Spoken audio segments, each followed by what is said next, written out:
Happy Holi सभी student को। आज रंगों के साथ मैथ का छोटा सा कंसेप्ट समझते हैं। जैसे किसी संख्या पे जीरो पावर आता है तो उसका मान एक क्यों होता है। हम जानते हैं 4 को यदि 4 से भाग दें तो 1 प्राप्त होगा, और इस 4 को लिख सकते हैं 2 पावर 2, और फिर इस 4 को लिख सकते हैं 2 पावर 2, और यहाँ तो एक ही प्राप्त होगा।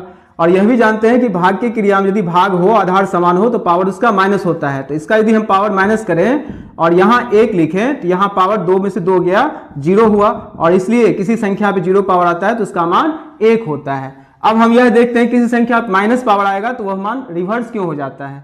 जैसे कोई संख्या 2 पावर 4 का मान क्या होगा, 16 होगा, 2 पावर 3 का मान होगा 8, फिर 2 पावर 2 का मान होगा 4, 2 पावर 1 का मान होगा 2, और फिर 2 पावर 0 का मान क्या होता है, 1 होता है। इस तरह से यदि हमको 16 से 8 जाना है तो इसको हम 2 से भाग देंगे, 16 को 2 से भाग देंगे तो 8 प्राप्त होगा।